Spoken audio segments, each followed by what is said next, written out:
Welcome to the Iowa City Community School District School Board meeting on Tuesday, January 31st. My name is Chris Lynch. I call this meeting to order.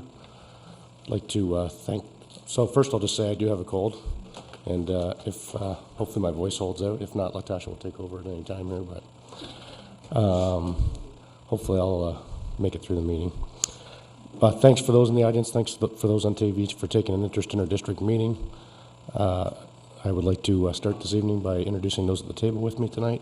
To my right is Superintendent Steve Murley and Directors Lori Rotland, Phil Hemingway, Brian Kirschling, Latasha Deloche, Paul Rosler, Chris Liebig, and Recording Secretary Kim Colvin. The public is reminded if they wish to speak, they need to complete a speaker form, found at the table in the lobby, and turn it in. During community comments, persons may speak to the board about topics relevant to the district. All community comment directed at non-agenda and agenda items shall take place at the beginning of the meeting during the community comment section of the agenda. And first item on the agenda is community comment. Thank you for your interest in the Iowa City Community School District and for your willingness to share your comment. You are reminded to give your name, address, the topic you wish to speak. During community comment, persons may speak to the board about topics relevant to the district. All community comment directed at non-agenda and agenda items shall take place at the beginning of the meeting and shall be limited to 4 minutes per speaker. Initial community comment shall be limited to 1 hour, or remaining community comment to the extent necessary shall take place at the end of the meeting. To the extent you are commenting on items not on our posted agenda, the board may ask follow-up questions of speakers, but is prohibited by Iowa Open Meetings Law from responding to questions from speakers or engaging in substantive discussion regarding non-agenda items. And first up tonight is Eric Johnson, and on deck will be Rebecca Needs.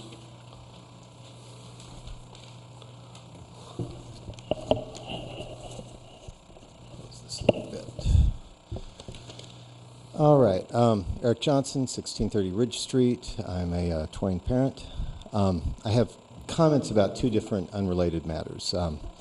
And first, I want to thank the board and administration for the statement of welcoming inclusion and support for immigrants and refugees that was posted on the district website.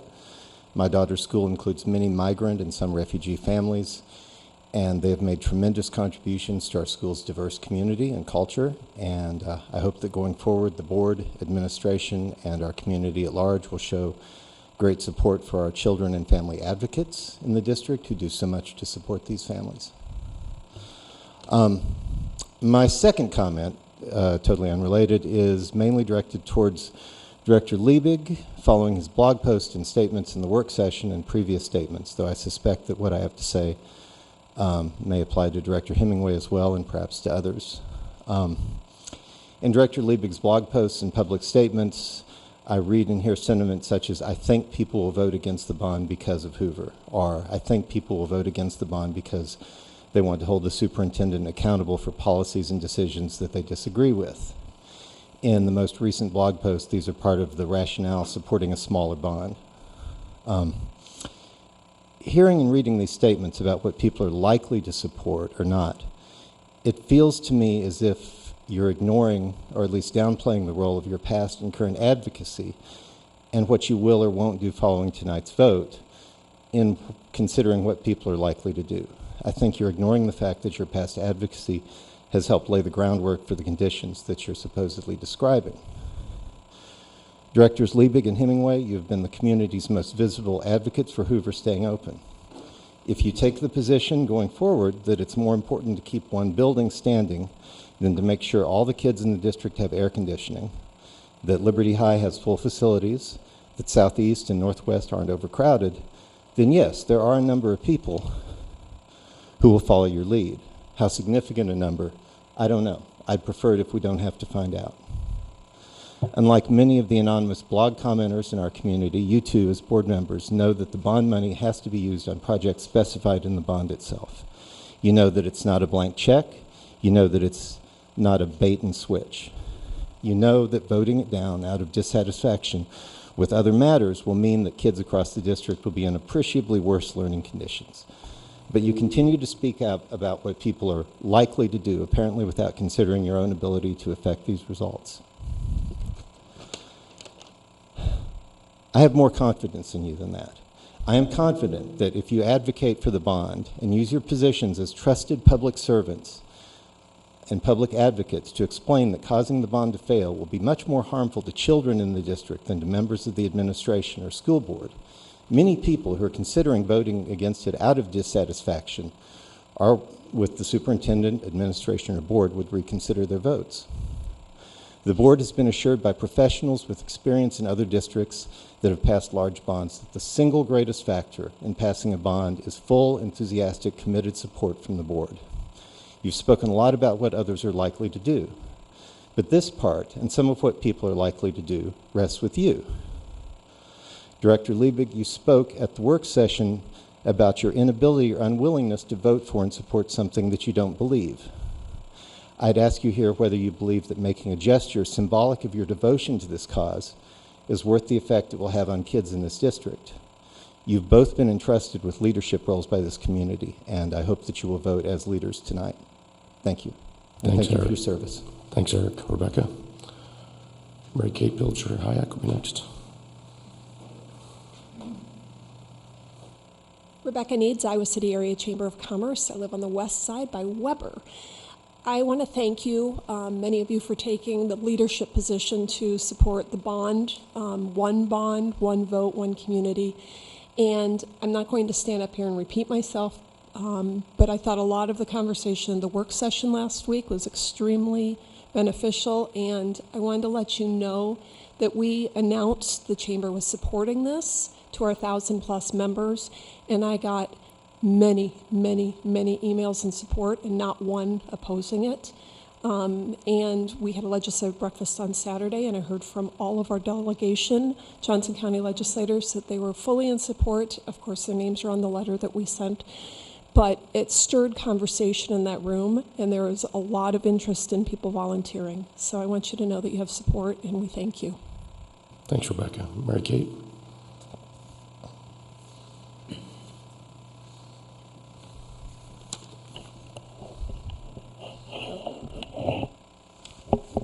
One moment, please. Hold, please.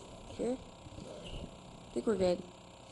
I'm Mary Kate Pilcher Hayek. I'm a Hoover parent. At last week's work session, each director had an opportunity to express opinion about whether to apply for the full bond. The discussion then turned to whether a director should set aside his or her contentions and provide unanimous support for the bond in September to help ensure it passes. The hypothetical got my attention. Work on the FMP began in January 2013. Those directors now voicing contention with the full bond were elected 18 months ago. I spent a few miserable hours on Sunday reading all of the meeting, work session, committee, and retreat agendas and minutes to confirm that you all had ample opportunity over the last year and a half to make your case for changing the FMP. This explains why board and community members balked at the claim made by Director Liebig last week that he hadn't been given enough time and that, quote, no one's really been seeking out what my opinions are, close quote. The minutes show that the board was repeatedly updated about the status of the FMP and bond and was repeatedly asked for feedback. As a result of the process, certain changes to the FMP were made. The comprehensive FMP is the result of negotiation and compromise. No one got all of the changes he or she wanted, but perfect was never the goal, nor should it be expected given the size and scope of the project. The goal is to mitigate a district-wide facilities crisis. The full bond is the most practical and efficient approach to accomplish this. Notwithstanding these facts, Director Liebig declared his intention to dissent, and for the first time since he joined the board, he submitted a memo condemning multiple plans in the FMP just hours before we came here tonight. To borrow Director Hemingway's terminology from last week, I'm concerned the dissenting approach will effectively hold the students in our district hostage. You are jeopardizing critical improvements in 18 buildings across the district if you don't support this bond. Make no mistake, if you or anyone else delays the FMP, we could see Mann, Lincoln, and Hills back on the chopping block. Now back to answering the hypothetical. If we don't pass the bond because you want to take another look at the FMP, when will you be ready to pass a bond? And I'm not being rhetorical. Do we spend another election cycle discussing the FMP? with the hope that you can convince the next board to, for example, keep Hoover open? Here's the problem. What happens if the newly elected directors follow your example? It's the categorical imperative. If one or two directors is willing to scratch the bond for reason A or B in 2017, what prevents the same from occurring in 2018 or 2019? Logic and our own district's history proves that repeated analysis and discussion delays progress. Again, please do not hold 18 buildings and the students that occupy them hostage because you did not get everything you wanted in the FMP. Tell your supporters you tried, and then tell them what they're getting from this bond. A guarantee of no more school closures.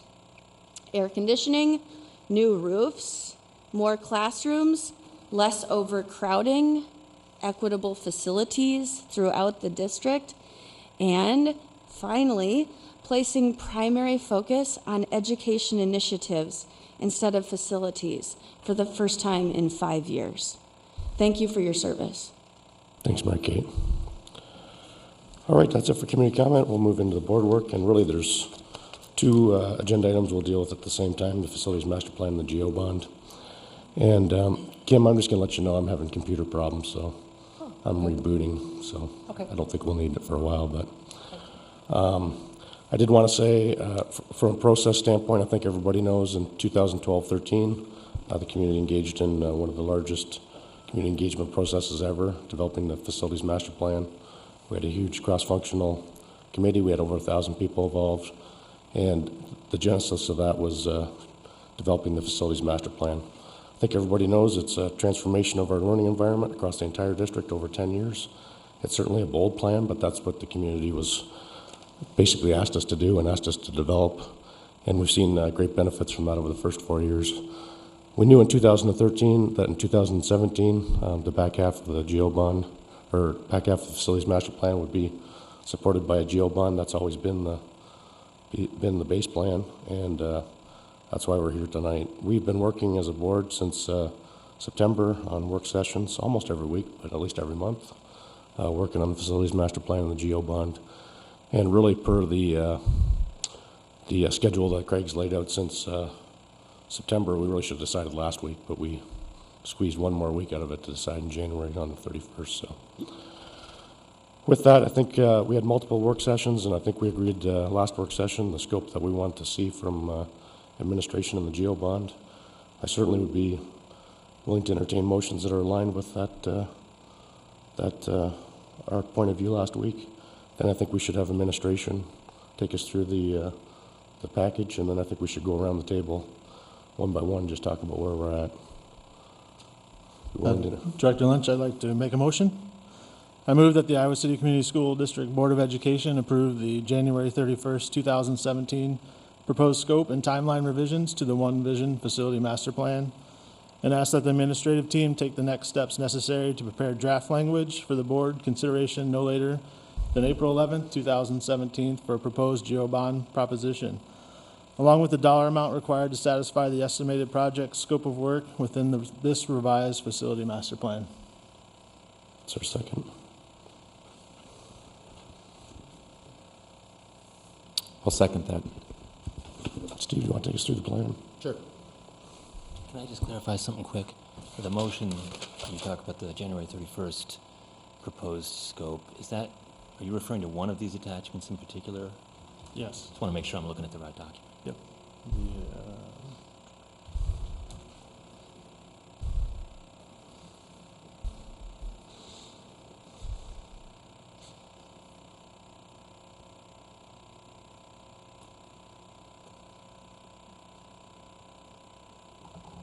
I mean, This it's, That one, the funding summary? yeah, Okay. Thanks. Which one is that? number one. Excuse me? It's the first one. The first one? Yep, Actually, I think it's the third one. sorry. It's number one, Oh, I FMP see. funding summary. Yeah. Sorry. All right, Steve.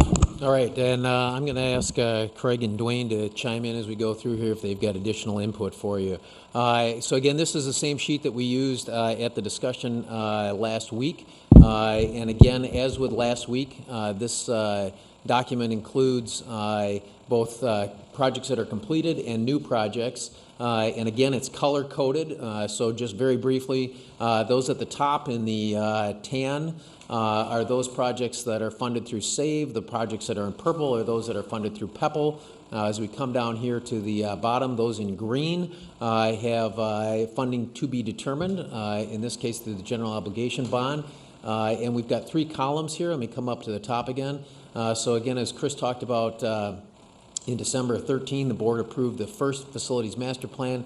That was updated then by the board in April of 15. And then we've got some proposed revisions in the 3rd column of numbers here, and then the construction date in the final column. So the thing to note in this 3rd column are those cells that are in gray, and those reflect changes in scope that we worked on following the last board meeting.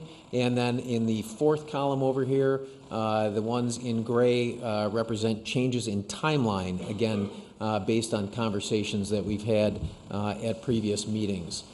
So to walk very quickly through this, so that I can show you by example, the first one we have here is the new elementary school in North Liberty, initially proposed in 13 with a value of $14,137,500. As we shared at the last board meeting, those projects were not put in a time-ordered sequence, and so there was not a construction inflation factor built into that. When we went through 2015 and reauthorized the facility master plan, everything was put into a timeline. The further out the projects were, then construction inflation was applied to that. And so that's why you see some significant changes in this 2nd column of numbers here. In this case, value of $20,794,468. Steve, So can I just back you up one step? Looking up at the top part with the West High Phase 1, how did that go from 8.9 to 14.3? Dwayne? Yeah, that particular project, we added the tennis courts, if you recall, to the project, and then we pulled part of Phase 2 forward, and we had our estimate done, and that's the value of that project in Phase 1. So the extra $5 million is coming from what fund? Those are saved dollars. Saved dollars. Okay. So then, again, using the North Liberty, the elementary school in North Liberty as an example, we went back after conversations at the board table and reanalyzed the numbers associated with it. You now see a value of $18,983,616. And this one maintains its place on the schedule, 418 to complete in 7 of 19. So each one of the items, as you go down here, follows the same format. And we can talk about each of these individually in terms of where they sit. I think maybe one thing that will help you out is if you go to the 5th sheet on here, this gives you a very simplified overview of where things fall from a timing standpoint. And you can see items that are underway currently or have recently been completed at the top: Coralville Central Elementary School in Liberty High Phase 1, Weber, Lucas, and Hoover, and where they're at in the 16-17 school year, and then Longfellow beginning in the 17-18 school year. Those, again, projects funded under PEPL and SAVE. You can see the blue line here differentiating those in prior funding and those in general obligation bond funding. A couple of questions that have come up as people have reviewed this about timing that I thought I might answer just as we look at it overall. And this issue came up when we talked about it last week in terms of what is the capacity of the district to handle projects. And working over the weekend with Dwayne and Craig on this, the district can handle starting 4 projects a year. We might be able to do more, but not with the capacity that we currently have. And so we went through and tried to balance the input from the board with our capacity to manage projects. So you can see, and as I scroll up here, the 2018 start. There we go. We've got the new elementary at North Liberty, Liberty High Phase 2, Lincoln and Mann. Then in 2019, We've got West High and City High, each Phase 2, North Central Junior High and Southeast Junior High. The red box on here signals a school that's going to use the 10-plex. So you can see that phase through. So then in 2020, we've got Shimmick Elementary School in there, and Wood, 21, Wickham Elementary School, Northwest Junior High, Garner Elementary, 22, Kirkwood, Horn Elementaries, and Liberty High Phase 3, 23, Lemmy, Tate, Alexander, and Borlaug. So again, I wanted to bring this up right away just so that you could see the progression of the projects as you move through there. If you go back and look Maybe at... one additional comment. Sure, fire away. There's also the current workload in those projects. So we start in 2019, for example, we start 4, but we have 4 more that are in construction, 5 more. So that's the total workload. And if you look at the bottom of the page, you can see it in terms of dollars, the very bottom line. You can see the amount of construction work that's taken place on an annual basis. So the peak really is 2020, or excuse me, 2019, with over $50 million of work. Right. So to look at that in a little bit more detail, if you look at the second handout on there, labeled number 2, that shows you the current plan, and it shows you it broken up by elementary, junior high, and high school. If you look to the right on here, you see changes that have been made, especially changes that have been made since the last board meeting. So, for example, we had some conversation about Borlaug Elementary School in there. You can see that there's a deletion of the 4 classrooms that was on the original plan approved and then reauthorized in 15. Garner Elementary School has a 7 classroom addition pulled off of that. The Grant Elementary School is, again, that conversation that we had at the last meeting. We have the inability to get into the current Scanlon Farms property, and thus our proposal to move up and use the property across from South Slope on the Mahaffey Bridge Road. Dropping down to Kirkwood, we've deleted 4 classrooms from the original 6 that were indicated in the plan. In Lemmy, there were 5 classrooms in there that have been deleted. Moving down to Lincoln, we've been working with Principal Langenfeld to make sure that we've got the space in there to accommodate the students as they move into the new building through the change in the attendance areas. Dropping down to Wickham, looking at art and music rooms. Wood, we've deleted 4 classrooms from the original, added art and music to that in replacement of that. Southeast Junior High includes the original scope plus conversation we had at the last meeting about cafeteria, kitchen, office space. Dropping down into the high school, things there look fairly similar to where we were at before. Conversation about Trek from the last board meeting. We've postponed the renovation investment until 2024. That'll allow us to look at spaces at our secondary schools as we move through the facilities master plan with the goal of looking for opportunities to house programs in our current settings. So in a nutshell, that's what we're looking at from a project standpoint. Another conversation. Can I quickly just clarify again? So Paul, your motion is to accept the chart in number 1, including the proposed revisions through column 4 there. Mm-hmm. Okay, thanks. And then there was also conversation last week about projects that were not Before included you move there. on, Steve, maybe you said it, but there was a couple things we added, right? So we agreed at the work session to add Tate, which included the gym scope, and maybe you said that. Yep. Get back here. And then, So, sorry about that, I went right over that. So Tate High School down here, add a gym and 2 classrooms. That was part of the conversation last week. and then Alexander, an expansion of Alexander that wasn't in the initial plan. So we moved that up from Right. kind of the outlook into the actual plan. Right, 4 I just wanted classrooms. to be clear that we agreed to that last week. Thank you. and, yeah. You may have said it, I just want to. No, highlight it. actually, I went right over Alexander, so I appreciate you pulling that out. And then the next page, again, we had a conversation about some parking lot items, things that were not included in 13, not included in 15, but things that we consider as we look past that time horizon for the facilities master plan.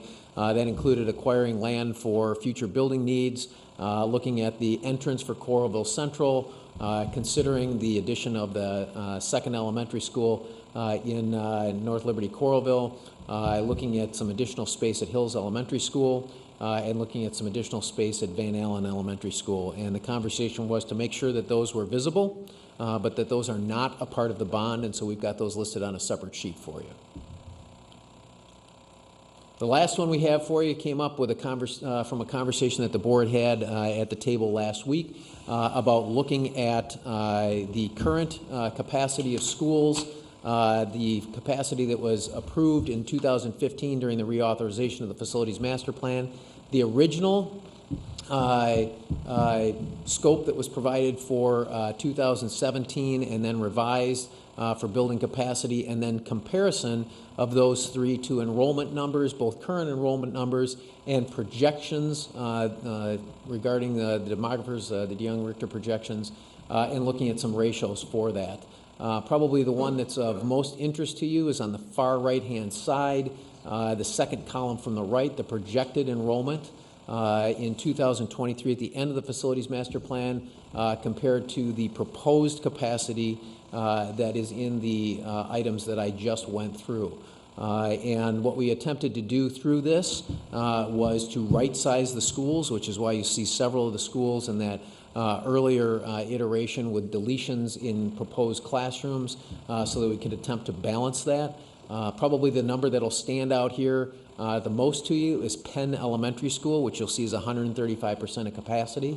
Part of the rationale for that is we know that if the board moves forward with a new elementary school on Mahaffey Bridge Road, that we will need to re-examine the attendance areas for Penn and Garner and the current Christine Grant Elementary area. And so we presume that as part of that process, then we'd be able to right-size the Penn attendance area. And so that's why that one stands out perhaps greater than some of the others that are on the list. So I wanted to go through that relatively quickly so I could open it up for questions for you. Craig, Dwayne, any high points we missed? Pretty well covers it. All right. So can I have just looking at this chart that's right up there, I guess I'm struggling a little bit with the column that says revised 2017 building proposed capacity. You don't mean that's going to be the capacity in 2017. You're saying those are the numbers we're now settling on in 2017. But then does that reflect future capacity or current capacity under this new analysis? That's a great question, Chris. That represents the capacity that we will have if these are done. So as we look at, go back to this one, as we look at phasing through the plan, this is our proposed change to the capacity. So you would see that change to the capacity in those schools as part of this process. And so that would be, in a sense, we're talking about, for instance, at Borlaug, you're talking about 2023, which is the end of this particular plan, and that would be the capacity of Borlaug in comparison to the proposed attendance in Borlaug in that year. For schools that are further back in the plan, we're looking at where they're going to grow to with attendance, but then the changes that would take place as they're phased through. But some of the differences between the 2017 column and the 2015 column are not reflective of an addition that's coming. They're reflective of a reevaluation of just what we think fits in the current building. I can answer that. Go ahead. Yeah, we evaluated every building just recently, in the last month or so. And we try to right-size the building based on the number of sections in the school and how many students we prefer in a classroom. And that is a revised number based on that analysis. So, for example, at Borlaug, capacity was actually overrated, so we lowered it. Well, I'm looking at Wickham. I mean, Wickham gets an art room and a music room, and it goes from 428 to 575. Right, and so when you add an art and a music room, you're actually adding 2 classrooms in the building. Yep. So you're adding 50 students right there. That's 150, though, that it changed. Well, we also right-sized the building. What do you So- mean? What do you mean when you say Well, in other words, I went through and measured every classroom. We have a program that does that. We looked at how they're being used. We actually looked at the teachers that are assigned to those rooms, the type of programs that are in those rooms. We looked at all the resource rooms. And there were some inconsistencies between the way it was done in 15 and the capacity analysis that we did. So I would say to you that there were some pluses and some minuses along the way, but this is the proper capacity based on the template for that size school. I guess, I don't know how quickly things are going to move tonight, but I think it'd be helpful to get that kind of broken down so that when we see that change, Well- we can know whether it's attributable to a reassessment or Yeah. whether it's attributable to the additional rooms that are going to be built. Actually, it was in your packet in January, and part of it was in your packet in November, so, but I'd be more than willing to give it to you again. The entire breakdown by school, you've been given at one time or the other. Because, this is, I assume this reflects some of these changes that are just proposed this past week. Yes, it does. So it would be different than what we got, a couple There'll months be- ago, right? We made a few changes, but I certainly can give you that. I've got the entire packet here, but it's in PDF form, so we can get it to you if you like. But with North Central going from 745 to 800, again, is that just because you reassessed what it will hold? Right. I would say, and I'm not being overly critical of how it was done in 14 and 15, but it was done on a square foot basis per student. And in fact, buildings have changed. They're used for a lot of special needs and support programs. And so I went through there with a more critical eye on how the space is used and then put the proper number of students in those rooms. We spent a lot of time doing it, and I firmly believe that these are the accurate numbers for those buildings, so. So Steve, I feel like I'm stating the obvious, but these are using the updated enrollment numbers, right? Yes, these are the updated enrollment numbers, and this is the reanalysis of the capacity of the building based on things like the weighted resource allocation model and I don't know other where, programmatic use. I don't know where some of this crazy misinformation starts sometimes, but there's lots of talk about using old numbers, and so that's completely false, right? No, we're using the new DeYoung Richter numbers, and we're using the reanalysis on the I capacity. just want to clarify that type of misinformation. Can I ask a question just for public consumption? Can you explain what capacity means? Because when people hear capacity, they really think like body to body. And so I think it's important to explain what that actually is meaning and not just classrooms. Well, first of all, it's not the fire capacity, because the fire rated capacity of a building is how many people you can actually physically. Right. And people confuse that. Right. So what we did was, this capacity is based on the use of the room and the size of the room and the desired classroom size. So for this example, and it doesn't work everywhere, we use 25 students in a typical general ed classroom. We use 20 for kindergarten and preschool. And then you get into some of your special ed or resource rooms that are what we call half-size classrooms. Those can drop to 7 to 10 or even less, depending on the use. So the capacity is how many students you can put in that building based on the programs that are in the building. That's the key. And I think maybe one other point of clarification too. So we look at classroom capacity, how many students can we educate in the classroom, whether they're in regular ed program or specialized program. We also look at common spaces in the school. So if you look at Dwayne's analysis on a building, we're looking at kitchen space, cafeteria space, gymnasium space. That's part of where our conversation about art and music and the specials came from. And so we're looking at the collective of the common spaces plus the individual instructional spaces.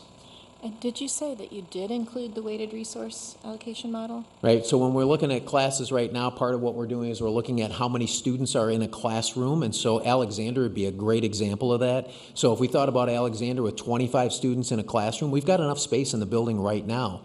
I was just at Alexander this morning, and not only are we using the two common spaces at the end of the hallways on the first and second floor, but we're also using modulars, and we also have a classroom in a segregated, sectioned off area of the library. Obviously not an ideal learning environment for the kids using the library or the kids in the classroom as they try to keep that noise down. But that's because we've got smaller class sizes there. So when we went back through and we looked at those schools where we're deploying smaller class sizes, not only K2 but also 3-6, we've got some changes in the plan that are directly reflective of that. I just want to hit this point one more time. Sorry, go ahead, Lori. Yeah, I'm just not, tell me where I'm missing that. What column should I look at for Alexander to see that change from 500 to something lower based on the weighted resource allocation? 575 versus 500. The original intent for that building was 500. Yeah, but we're adding 4 classrooms. We've actually added 2 already inside the building and 4 more on top of that. So we're actually have added, when we add the addition, there'll be 6 new classrooms there. 2 have already been built. We're not going to keep that classroom in the library, are we? No. You said keeping the two We- that are We've got all in. 5 classes outside of what were originally designed as classes in Alexander right now. So today's capacity is what? With the 2 additional classrooms that you have? Yeah, I'd put it at 530, 540, based on your weighted resource model. Okay. But it only has about 450 students there, and they're using 3 additional classrooms above and beyond what Right. you just Well, described. I'm looking at if you fill every room and use it as a classroom, that's the way the template was set up. So- And right now, we've got several of our special classrooms that we have located there, and so we've got some areas that would normally be used as regular ed classrooms being used for specialized programming. Amy, I don't know if you want to share any information on that?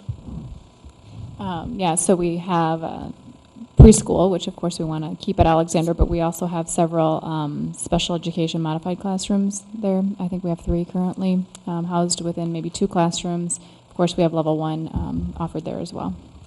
So can those be moved elsewhere? Yeah, one of the things that we try to do with our specialized classrooms is we look at a couple of things. We look at where do the students live. We'd certainly like to provide programming as close to their physical residence as we can. We can't in all cases, and so we try to localize that as much as possible so that there's as little travel for students as we can. And then we balance that against what's open in buildings so we can take advantage of space that's available to us. So I don't know if I should jump right in, or is that all right? I have a couple questions. Okay. So I have a number of things that I could talk about, but like last week, I'm going to just choose 2. I would ask that after you answer my first question, please let me ask my second one before moving on. So last week I talked about the timing of projects needing to be on a schedule that has at the forefront a focus on academic outcomes. And I'm not telling you anything new when I tell you I have a strong commitment to preschool for 4-year-olds in our district. And Amy Kortmeyer helpfully told us on December 21st that the number one impediment to increasing our access to preschool is lack of facilities. She told us that there are waiting lists currently at Borlaug, North Liberty Schools, Coralville Central, and Kirkwood. And I recognize that some of the children on those waiting lists will attend preschool elsewhere at their parents' expense. However, that's not true for all the kids, and especially in the attendance zones where over half of the kids that live in the attendance zone have 1 or more gaps in their access to opportunities. I have concern about that. So I've mentioned this multiple times, that I'm deeply concerned about this. Last week I had asked that be prioritized more towards the top of the list.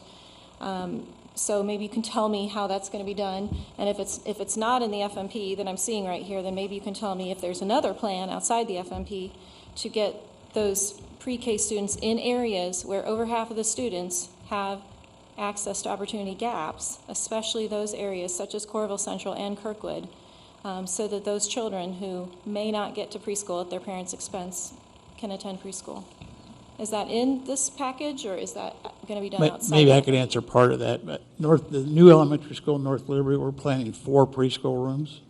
We're planning a new addition of preschool at Lincoln, and there is one at Maine, but we'll probably expand that particular classroom or move it to a different location. So in the first year of the plan, there's six preschool rooms. So it doesn't show up here, but it's in it. But then, I'd be honest with you, we then kind of took a different track the second year because we've got to get our high schools and junior highs up to par 2. So, but in the first year, there were no less than 6 preschool rooms. So is there another plan for the Coralville students that can't get over to those places for preschool? So we're actually taking a look at capacity right now. Diane's pulled the numbers recently to see what the current landscape looks like, looking at what ratios should be in our classrooms, thinking about staffing there. So we think we've got some opportunity even within our current model to be adding some additional seats. So we're hopeful that that will help there. Just as a reminder, as we're bringing the Longfellow students out to the new Hoover building next year, we're bringing a classroom of preschool out or adding that as well. That will travel back to Longfellow then, so that'll be a no program. Also, with the Weber addition, we're able to add 2 classrooms next year as well, 2 sections in one classroom. So we're making headway. It's not perfect. It's not in all 20 of our buildings. Where we don't have it on site, we've got places close by. Stepping Stones comes to mind near Lucas. So It's a goal, obviously, to get it in all 20 buildings, and I think the facilities master plan is going to help that. Is it going to be perfect? Nope, but we're going to work towards adding more classrooms. Okay, well, I'll just reiterate again, I remain concerned about those children in Coralville right now that can't get to those other places. Over half of the children in those attendance areas have access to opportunity gaps, and they would readily benefit in their academic performance if we could provide them with preschool, and that is, I don't think any of us would disagree that that's the case. So if there's can be portables, or I don't know if there's another solution that we could do. I hear you're readdressing the class sizes, but if there's something else in addition to that, so we can get those kids pre-K. Then my second question is in regards to Tate, and same thing I said last week, so just a broken record here. Can you guys help me understand why it is that Tate has to wait 7 years to get a finished gym? It's hard for me to rationalize that when other schools are getting replacement gyms or third gyms, and Tate has to wait till the very, very, very end, 2024, before they get a gym. Help me understand. Well, I can give you my perspective. Right.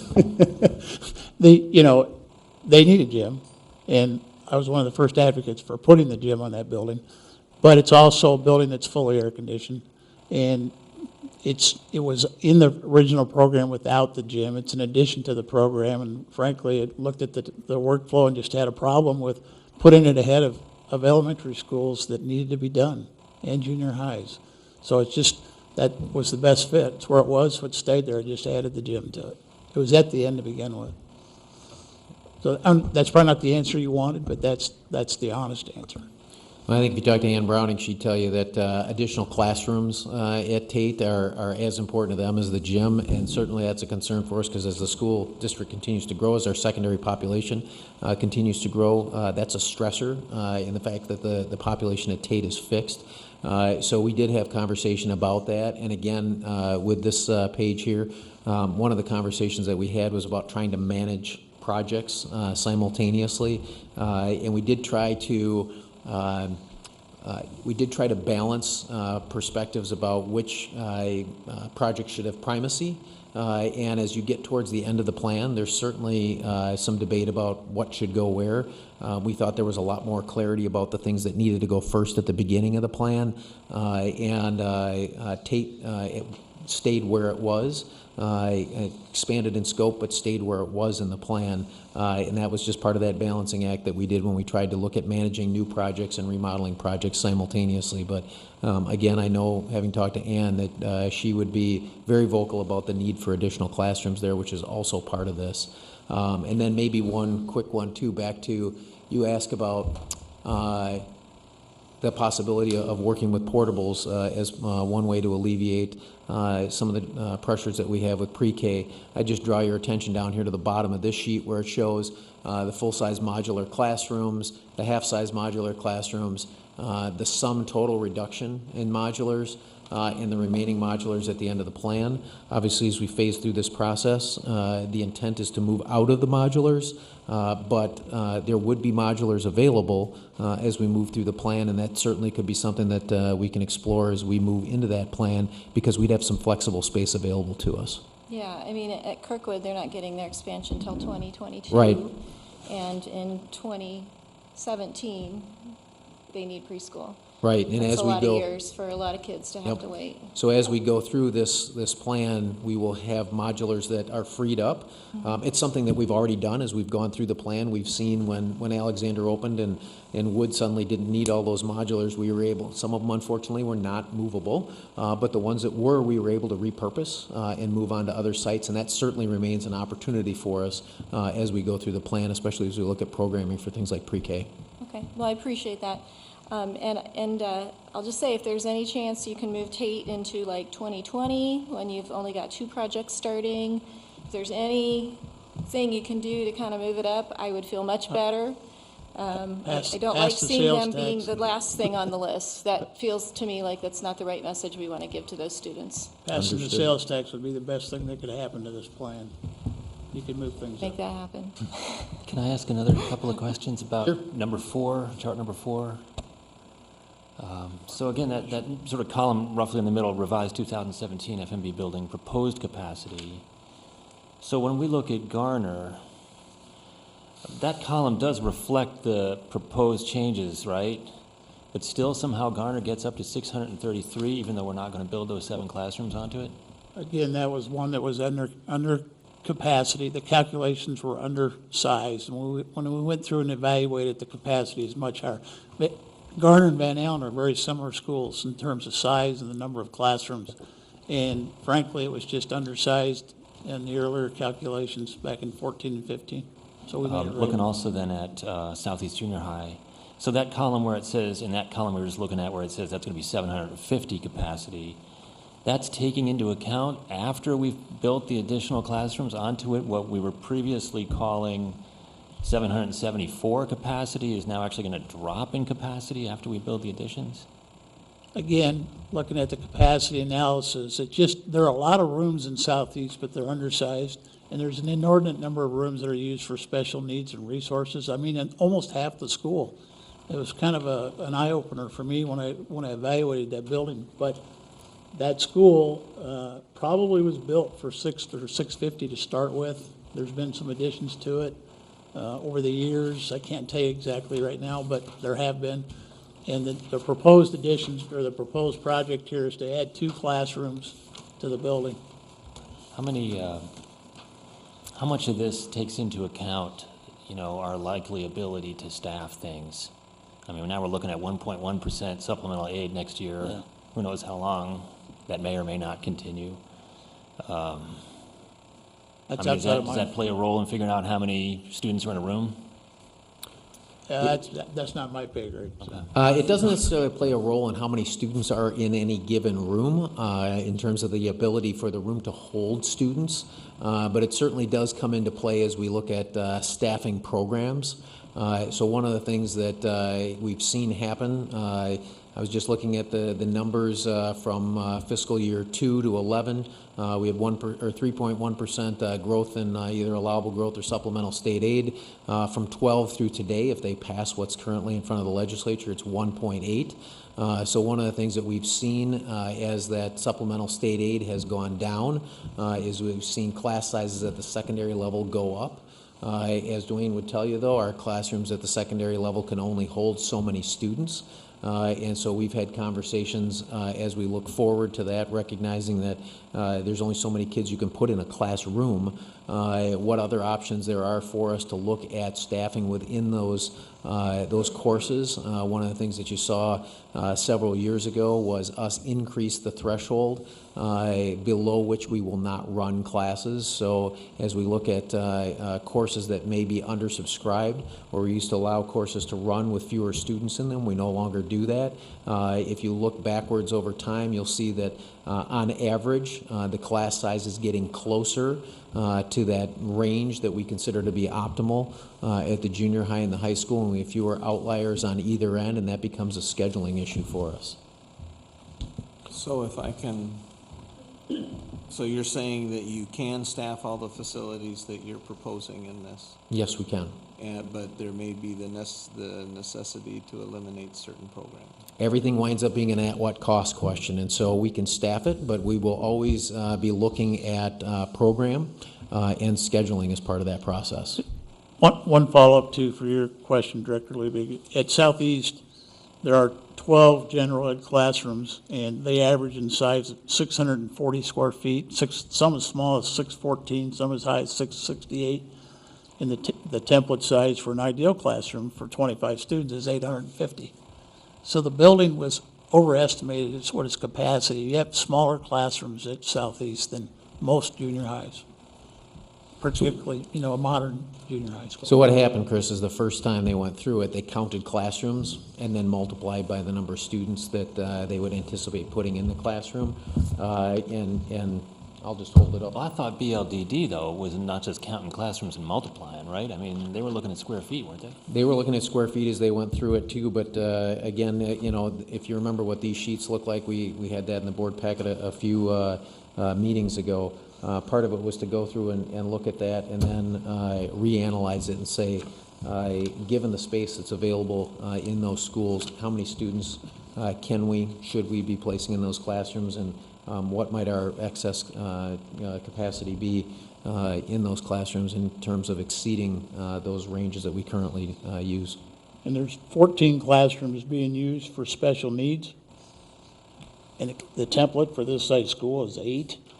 So there's an overabundance of rooms that are being used for other than general ed classrooms. In fact, there are 14 special needs rooms and only 12 general ed classrooms and 4 science rooms, and they should have 5.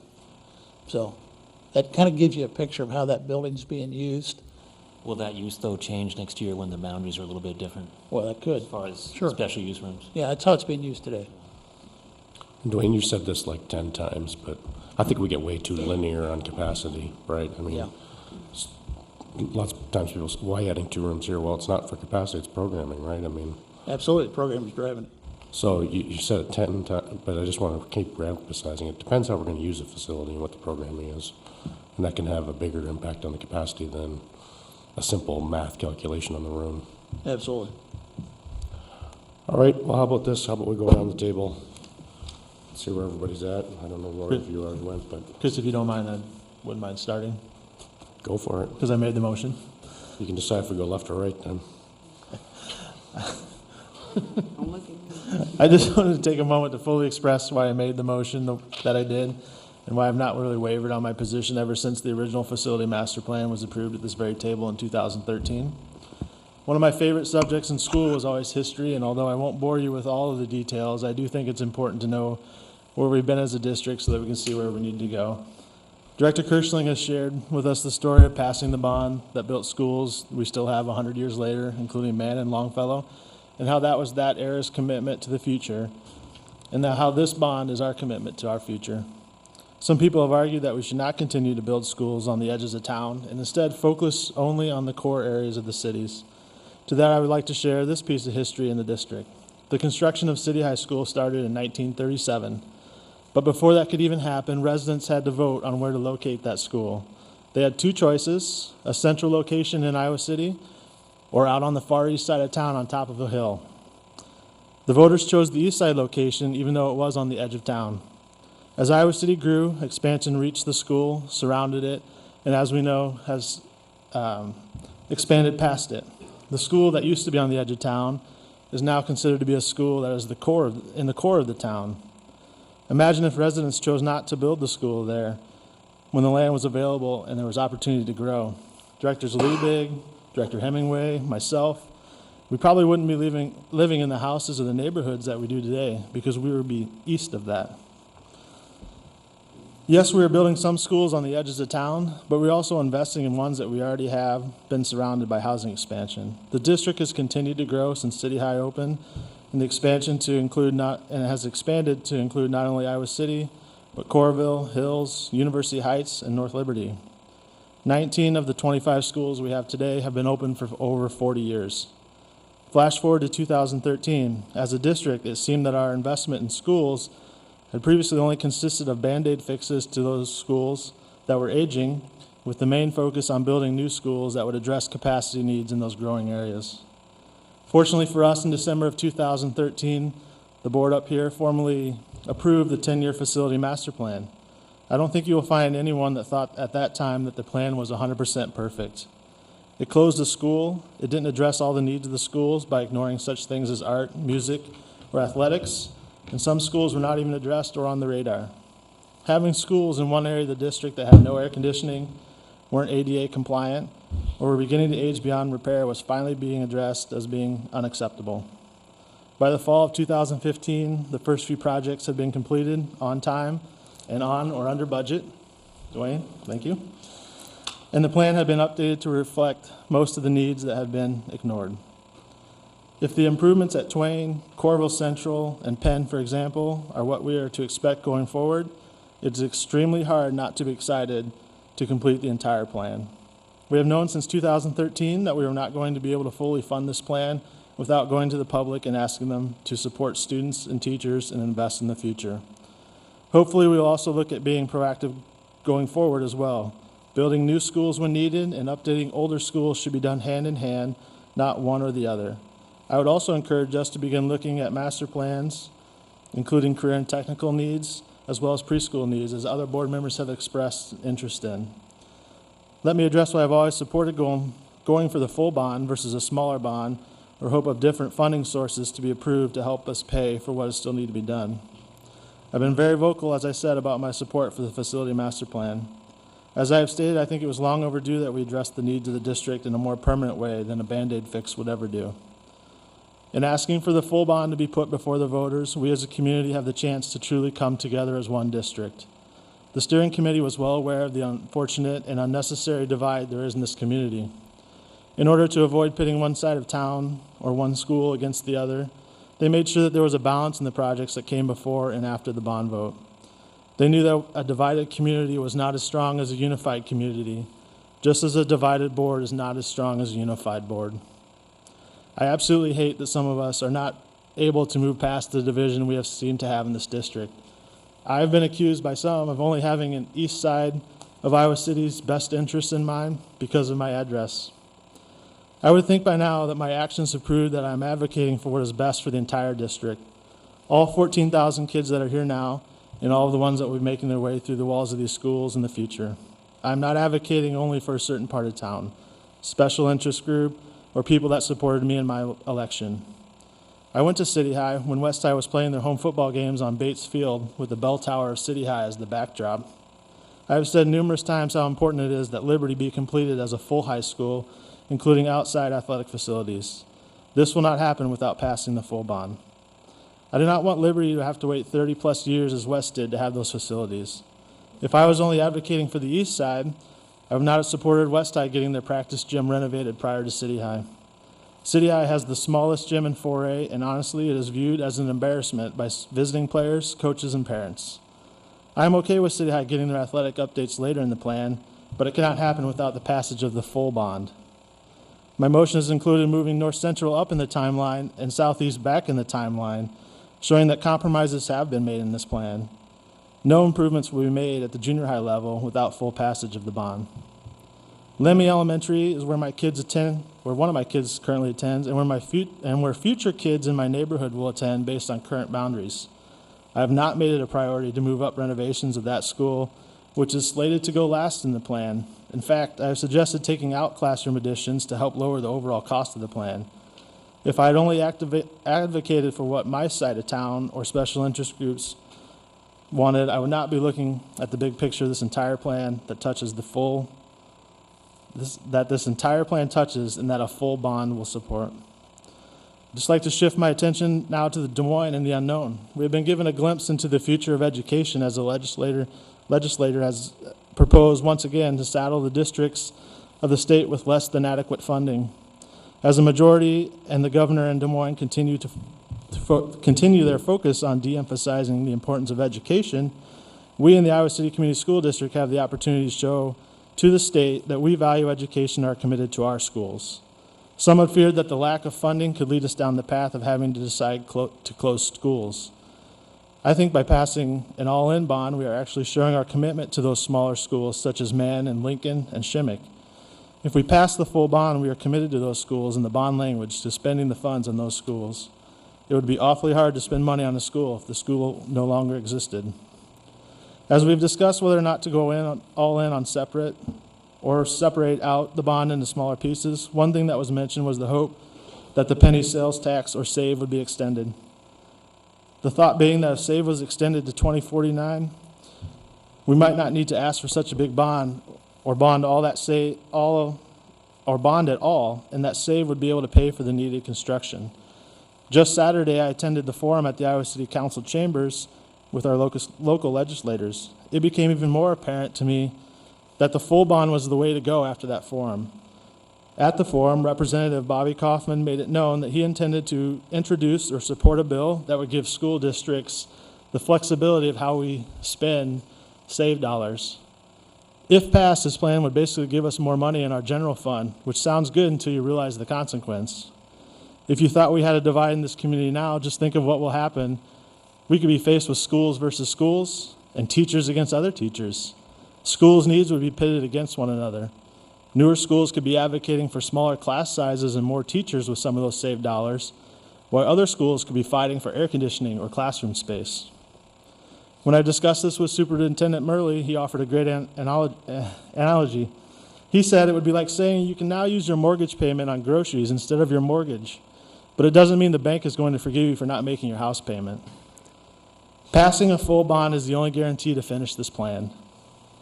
If SAVE is extended even in a different form, that will allow us flexibility in how we can grow in the future and tackle the issues that we might not be able to see right now. Some have suggested that we don't know what the district's needs will be 6 years from now, but I feel confident that we will still need gym space, music rooms, art rooms, air conditioning, and extra seats as we continue growing. Finally, I just want to echo what Director Deloach said at our work session last week. And Director Deloach, forgive me if I don't say this word for word, but she said, quote, "We have to at least try. I don't want to look back and say all of my doubts prevented children from having what they needed to be successful in life," end quote. In saying we should go all in, I'm not deaf to those that are saying that it's too much and it might not pass, but in the end, I want to give the voters that option of going all in with us. If we don't give the voters the chance to go all in with us now, we miss that chance to try. The Iowa City Community School District has served me in one way or another for the 36 years that I have lived here. I am fully committed to supporting this district on the passing of the bond. I'm not expecting a 7-0 vote coming in on my motion, but I am asking you to vote yes. If I didn't ask for your support on this motion, I wouldn't be trying. Thanks, Paul. Chris? You know, I wrote out my thoughts in a lengthy, probably too lengthy blog post that y'all can read if you're interested, so I try not to go on too long. I think my main disagreement, and maybe it's not even that much of a disagreement, but I guess it is about just how hard it would be to pass a $190 million bond proposal. I also have disagreements about the merits of the $190 million bond proposal. But I appreciate that Paul recognizes that, you know, it's a bit of a roll of the dice to do that. He says we should go for it, see if we at least give people the option, and that's one point of view. I'd rather go for something smaller and raise the odds of actually keeping those projects going. So, you know, in the longer thing that I wrote, I talked out basically 3 categories of things that I'm concerned about. One of them is just the size alone is going to make it really hard to pass that bond. Another one is, yes, I am concerned about the school closure. Contrary to popular belief, it's not a deal breaker for me, but it's something I do think should be on the table. And I don't think it's something you'd want to go into a bond vote with. Asking people for hundreds of millions of dollars while you're throwing away a $10 or $12 million asset, to me, is not the way you want to go asking for money. Not to mention that it's a very good-sized school that can hold a lot of students. But really, the problems that I have are with some of the projects being very hard to defend, and if I could generalize about them, it is the ones that do depend on our estimates of future capacity and future enrollment. I just, the more we talk about these things, the less faith I have in those numbers. We seem to take them very seriously at some times and then ignore them when we want to ignore them. And when we're talking about things years down the road, and we don't know what's going to happen, not only with, you know, Trump giving out vouchers to people, but with the supplemental aid and what we can staff, to me, those are exactly the sorts of projects that you should leave for future funding and see if you need them instead of commit to them in advance. So sum total is, you know, I guess I feel like, you know, in 2013, they developed that plan, and at that time, the bond was still years off in the future. I mean, kind of, you know, not think about it for the time being, but I don't feel like anybody ever really vetted that proposal for its political feasibility. And I think the sooner we do that, the better for everybody, the better for getting at least some of these things done on schedule. I guess I feel like it kind of has a, going for the 190 million or 188 million, I guess now, has a kind of wishing we'll make it so kind of feel to it. And to me, it doesn't seem very realistic. I am flexible to a point on things I would support, but not past a certain point. I assume that's true of everybody. And, you know, maybe those circles just don't overlap at all at some point, and we're not going to get unanimity. I don't know. If the bond is, the proposal that is made is something that can be defended and with persuasive arguments, voters will pass it. I wish we'd go for something a little safer. But, you know, I don't think we should underrate the voters' ability to judge these things. So I'll just I'll just leave it with that. Thanks, Chris. Lori? I don't get to be last this time. Sorry? I don't get to be last this time. Kind of like that. Well, so after reflecting on what was said at the work session last week, I formulated a few thoughts that I'll share tonight. First and foremost, I continue to hear from our board that there's consensus around a desire to move ahead with capital improvement projects that are desperately needed around the district. This is something we agree on. I see that as a good thing. However, as we all know, there is disagreement, as we saw last week, among the directors in the scope and the details of the bond package. As we've been reminded many times, I understand that board consensus gives the bond the most likelihood of passage, and so if it were up to me, I would like to see us work harder to identify a bond package that all board members could support. If there's a true desire on everyone's part that they're willing to accept compromise, as I look at the timeline, it appears to me that we do have time to get to that point of compromise.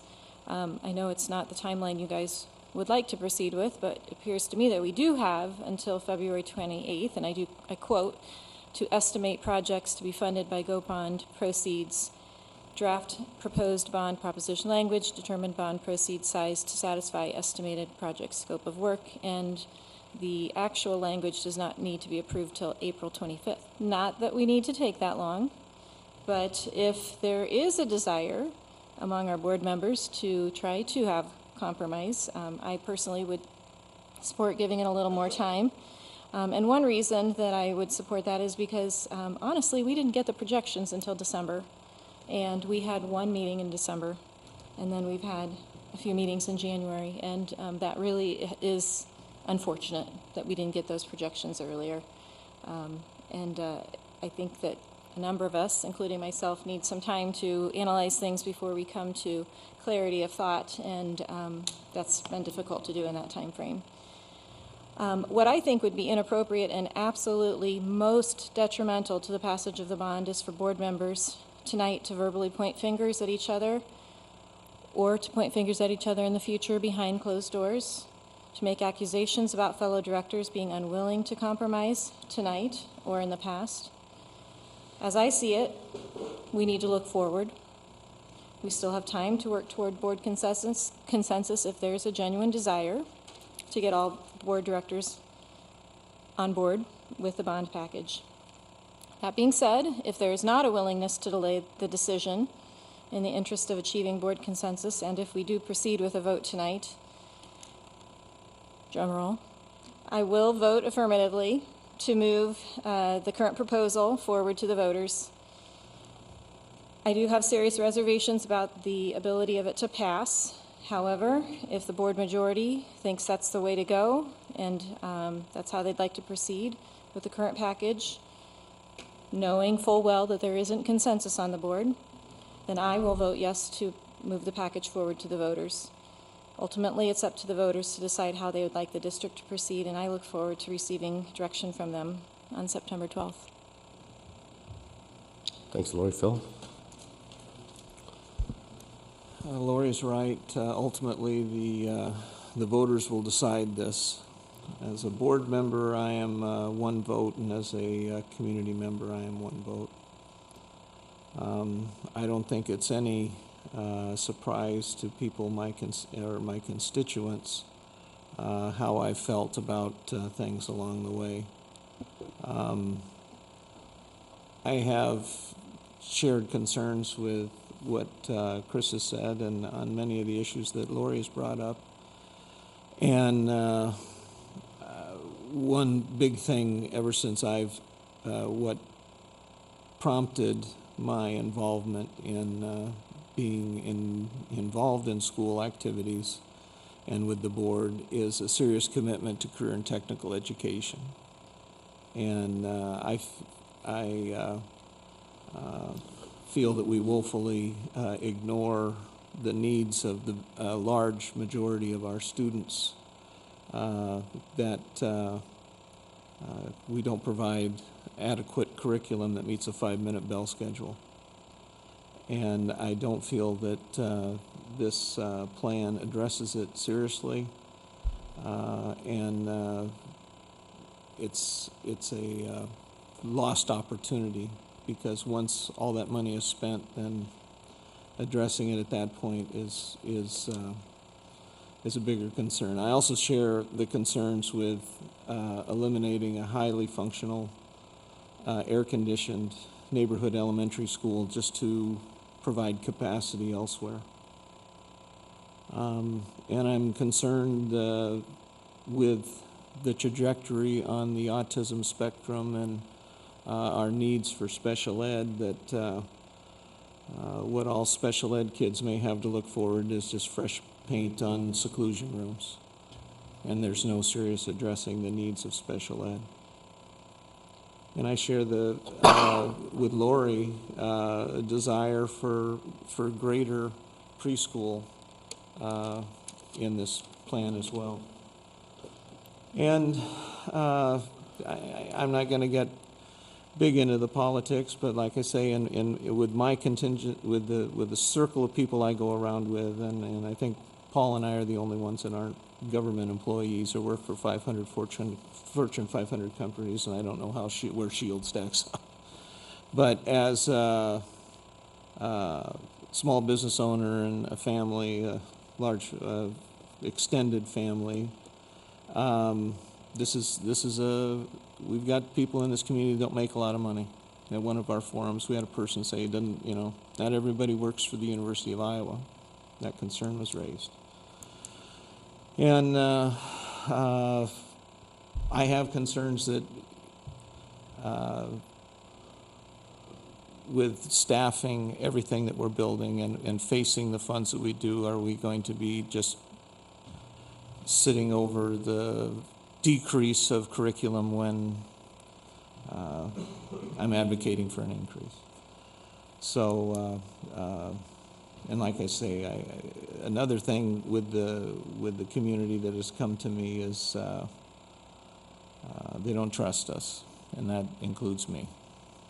With what I'm saying, community members there's a trust concern. But like I say, I ultimately, and I agree that ultimately it's the community that's going to decide this, and they're the ones that should, and I'm committed to providing the best opportunities for all of our students, and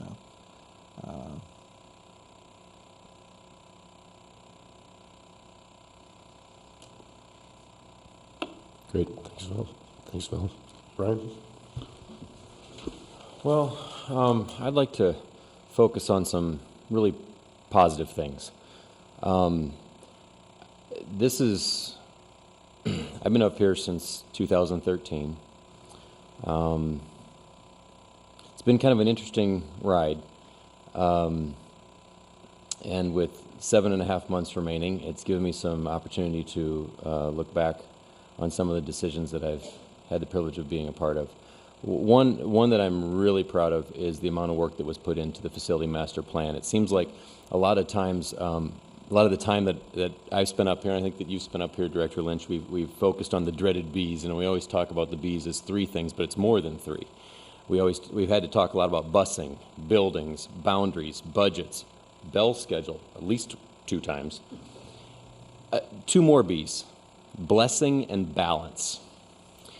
When I go to the Iowa Association of School Boards and I tell them what kind of an involved community we have here, people in other school districts cannot believe it. They cannot believe that we frequently have 100 people at a school board meeting, that we call for input and get 1,600 responses on a survey. They can't believe it. That is an absolute blessing.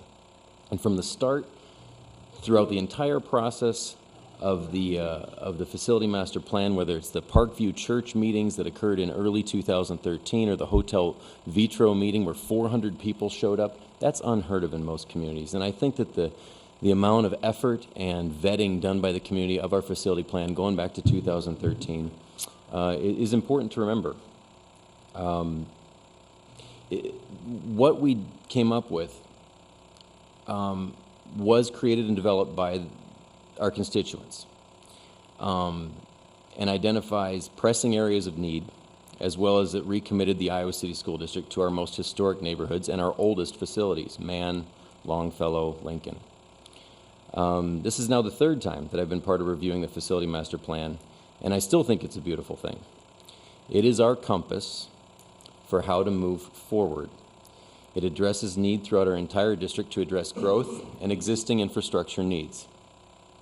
It also addresses efficiencies and operational costs with regard to energy use and carbon footprint, budgetary constraints, transportation, and enrollment trends and projections. In a time, clearly, as of yesterday, when school funding is unstable, it is imperative that we are in a position where we have to continue to maximize every dollar we have. The facility plan, when completed, commits us to a future vision of the school district and a commitment to the education of our children so that our buildings no longer prevent us from the focus on our mission. 4 years ago, we committed to a 10-year commitment to transforming our learning environment. I wholeheartedly support the facility plan as presented in the board packet with the changes. With regard to the list of future projects to be considered, if and when Des Moines is able to come to some decision on extending statewide 1 cent save tax, I don't disagree that we need to have a commitment to, as Director Rotland has pointed out, preschool, possibly even more preschool facilities, or that Director Hemingway has pointed out, career and technical education. There's no question that Director Hemingway has been a tireless advocate for preparing our students for what comes after their high school career. I think that some of those commitments need to reside on our future needs. I also think that I agree 100%, Lori, with preschool being one of the most critical ways that we can help our students with the most access to opportunity gaps, as well as our weighted resource allocation model. I think we need to have a bit of a needs analysis for career and tech ed. I also think that supporting the facility master plan gives us the space to be flexible. We don't have that space, and that flexibility gives us the opportunities to talk about preschool and career and technical ed. This facility plan is the opportunity to do something that reaches beyond any one of us board members, or Superintendent Murley, or pretty much anybody sitting here. This is something that 50 years from now, and I probably won't be around, that I want to be able to know that we made a difference, that we committed to the next 50 to 100 years in our district. As Director Ressler pointed out, I like to talk about the 100 years ago. I call it the Century Bond. July 26, 1916, I'm just going to say it again, this community passed what was then considered an enormous bond for $250,000. If only we could build this on $250,000. But that $250,000 funded 4 elementary schools, Sabin, Kellogg, Mann, and Longfellow, 2 of which of those buildings still stand today and that we're recommitting to. We're actually going to be renovating or building 20 schools for roughly the cost of Hancher Auditorium. That's really puts things in perspective. One building used 3 days a week versus 50 to 100 years worth of education. Roughly the same price tag. That's huge. In order to continue transforming the learning environment and provide for the students of the Iowa City Community School District for the next 100 years, I do support your motion, Director Ressler. And just because I thought that we were going to be talking about these items separately, I just have some comments on the bond, since apparently we're taking them together. And that is focused not so much on the dreaded Bs, but on support. I mentioned some of these things at the work session last week, but I know not everybody's able to sit through a work session, and certainly not televised. And the conversations are maybe a little quieter at the back of the room, but here we are with microphones in our faces. It's no secret that at a previous work session, I felt like maybe we should be talking about a smaller bond amount. And when we sit up here, I think we get down in the weeds quite a bit and look at the details and look at the spreadsheets and look at the binders, and I'm drowning in paper. But as soon as we had that conversation, I saw an amazing amount of support come for moving forward as in support of the full bond. People came and said, "What are you doing? What on earth are you talking about? This is an exciting thing. This is balanced to make sure that we have our entire district taken care of. This is an important thing for all of us." One of my favorite comments was, "I'm going to go out and work on behalf of the bond and Dornoch, but I'm going to do it with enthusiasm, knowing that we're doing it all as one." Frequently when we sit up here, we only hear from unhappy people. Turns out, surprise, surprise, there's a lot of happy folks. And just the discussion of veering off the path let me know how much support we actually have, and I'm grateful for that. Again, the facility plan is our compass. The community understands it. The community provides the support and will ultimately do the lifting, both in terms of door-to-door campaigning and voting. Many hands make light of a heavy load.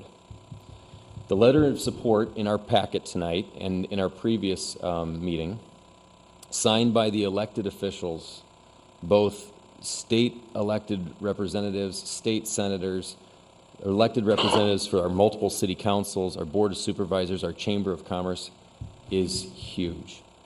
The important thing is when you look through that list of names, nobody gets 100% of what they might like, but they recognize the bond for what it is, critical to the facility master plan and getting to a point where our buildings no longer are getting in the way of teaching and learning.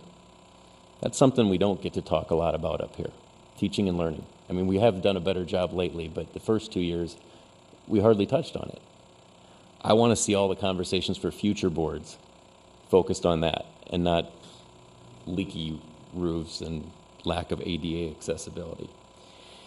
So right now, we still have early outs due to hot weather. We have ADA accessibility problems. We have wrong-sized or makeshift classrooms. We have inequitable gymnasiums, libraries, and cafeteria space. We have overstuffed schools in areas of explosive growth.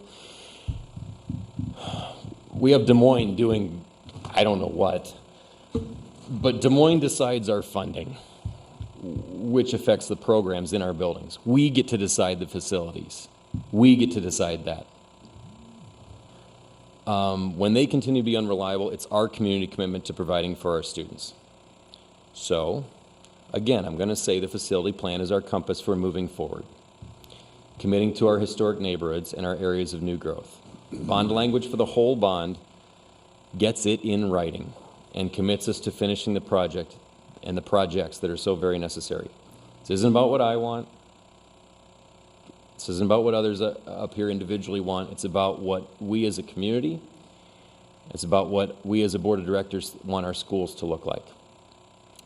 I sincerely hope that with a broad show of support for the full GO bond across multiple electeds as evidenced by the letter in the packet, that we can first decide as a group of 7 how to proceed, and then commit as a group to do what we were elected to do, and that is to ensure that all of our students across the district are provided with equitable opportunities and learning environments, no matter what their street address may be. I view my constituents to be 14,000 children, not one neighborhood. We are one district made of multiple communities, united in one mission to our students, and we're crafting one bond to deliver on that mission. We must be one unified board. Now is the time to come together. I'm ready, and I believe our community is too. All right, thanks, Brian. For me, it won't be any surprise that I'm a strong supporter of the facilities master plan, and I want to complete all the projects in front of us tonight, including the ones that don't have timing. And I completely agree on continuing to build programming and pre-K and technical skills and all that good stuff. And our best way to move those opportunities forward is to support this plan in front of us tonight. The questions really, gets down to, how do we fund this? What's the pace we want to work at? And, I thought it was important that we at least had the debate on a smaller bond. So I put a recommendation. It was a perfectly good recommendation. But perhaps you noticed I got a lot of feedback on it. Quite a lot of feedback. And, again, and the feedback was simple. I think it was, Chris, when you start talking about all these options and save and this, that, and the other thing, it's complicated, and just keep it simple. And it was very clear to keep it simple. And the other thing we heard from the community was stick to the plan. And, I mean, I think that's what we're voting on tonight. It's not do you agree to the plan and, you know, do you agree to all aspects of it?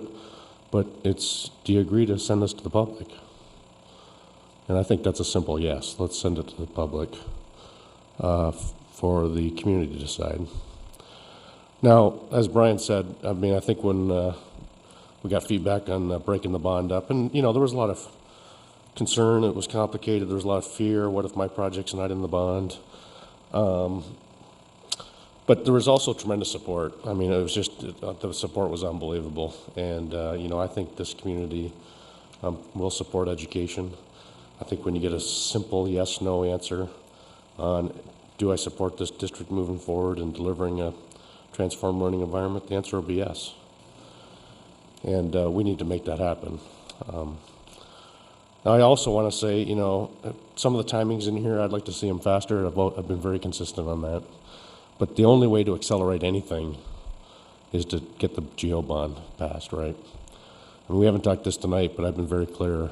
You know, if the GO bond doesn't pass, you can pretty much assume a full stop. You might as well assume a full stop. Maybe one project can move forward, but it's not going to be these multiple projects at multiple times. And so, you know, defeat of the bond really isn't an option. Not if the community wants to see the improvements that we have in the packet tonight. And again, I think the best way to accelerate the plan is to approve what we have in front of us tonight. Now, this is a historic vote. I mean, you know, we do a lot of voting up here, and you know, you kind of get used to voting, but there's only a few historic votes, and I think this is certainly one of them. I'd like to, same as Paul, ask for unanimous support. I'm not asking for, you know, complete support of every aspect of the plan. What I'm asking for is support to let the public decide. I'll also tell you, in historic votes in 2015, when we reviewed the facilities master plan, I thought perhaps we could have took more time. But when faced with the motion, do I support the facilities master plan or not? Obviously, the answer was yes.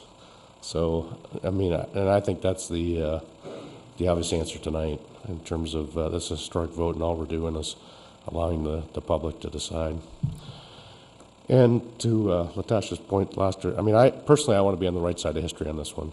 I see no problem in allowing the community to decide.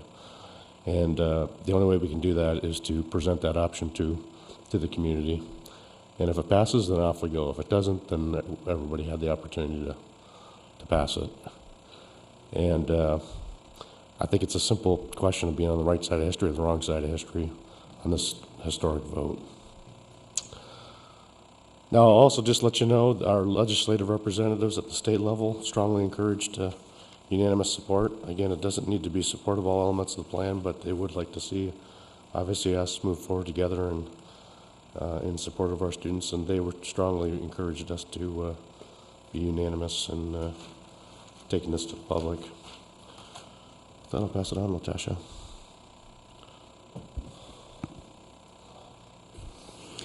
Man, it's like everybody baked the cake and frosted it, and I'm just like, it's a big deal. People sometimes send me an email. They say, you do a lot of listening.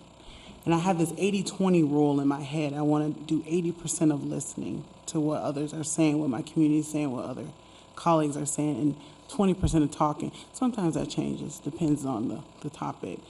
But I've really been able to really listen to folks on both sides of this issue.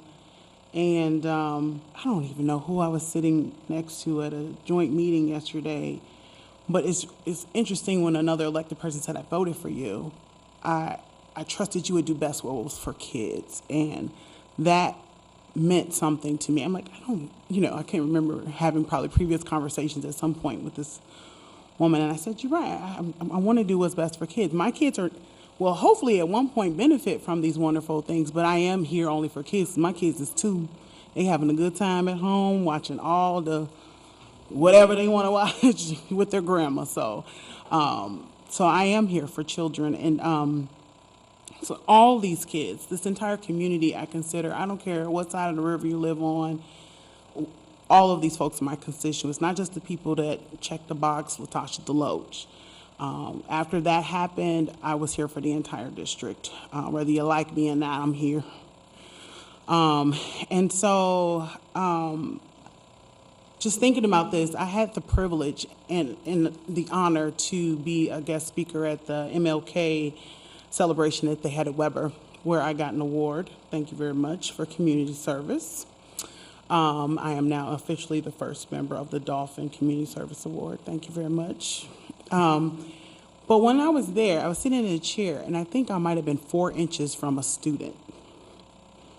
There was no walk space. I literally watched these teachers literally go, this is the line we sit on this. I know they have lines at all the gyms, but literally there was no space to move in that gym. I was actually nervous. I'm like, if there's a fire, my God, this is terrible if there's a fire.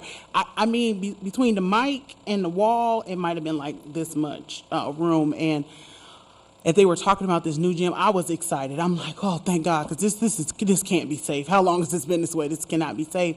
And I looked out on that floor, and I saw kids from every background sitting on that floor, eager, listening, clapping, doing all kind of little fancy things. And it touched my heart as they were singing about Martin Luther King and Rosa Parks and different folks on that day. And it made me proud. Sometimes I can be up here and I can be fussing about wanting our children to be treated fair and equal and these different things. But being in that gym did something for me, and it changed my perspective on a lot of things here in this community and gave me some hope when it was feeling like there's no hope in our country and in our, in the world right now. And it also gave me some faith that this community cares about our kids, even if others who don't know our kids care about our kids, from federal down. And I'll just take the heat from that. So I am proud to know that our community has supported that. So that also lets me know that I want to be a yes vote for every building, for all of our kids to have equitable space. Our community has come across and has said, stay the course. But anybody knows that when a stay the course does not mean a straight line. It means being able to move. And even when it came down to Director Rowland was really talking about Tate, it's further down the line, but I really appreciate the fact that it's on here now. Whereas before it wasn't even on here. Or Alexander, we just built that building, and it's on here because we had conversation and we took input and we put it on here. We made compromise. We stayed the course, but we made compromises already in here because we're trying to do what's best for our children. And as well as the continued conversation about preschool. One, I think we need to probably go back and look at preschool in general and revise about how, and sometimes we do this first come, first serve, but we also forget about our disadvantaged folks and how they're getting that information. And if you just moved here in August, you probably didn't get a chance to sign up in March for preschool. So we probably need to think about that, as well as look into buildings that we can either revamp or create, build ourselves. So I'm excited about that, not just for our kids, but having amazing schools like we have has kept this community going. It doesn't matter if you live, it gets even the residue out to Tiffin and our Clear Creek, Amana, and the other schools surrounding us benefit when we do well here. And whether it's North Liberty, Coralville, we all benefit when our district does well. And that's in our businesses, so the job, small business or the university. And so there's benefits for all of us. And so I have some faith, a little bit of faith in the midst of a world that seems really chaotic and feels like there's no hope. I have some faith in the folks that live in Johnson County. And I have some faith in the rest of our board members that we're going to be able to do what's best for kids in this community. And so I listened the first night even when new numbers were suggested, and I didn't say anything. And then at the last board meeting, I said I have to do what's best for kids, and I'm still at that place that I know we'll probably make changes in different things in general about the future F&P, because we can't stop just because we hit 2024. We have to keep going. So I'm really excited about what comes out of this, and I'm hoping that we can all support this regardless of where we vote. All right, further discussion? Kim, ready to vote?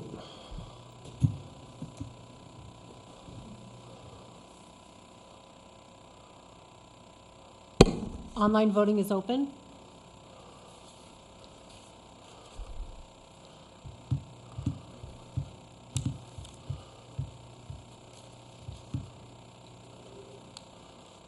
All votes have been cast, and the motion carries with Directors Deloach, Rotland, Kirschling, Lynch, and Ressler voting yea, and Directors Liebig and Hemingway voting nay.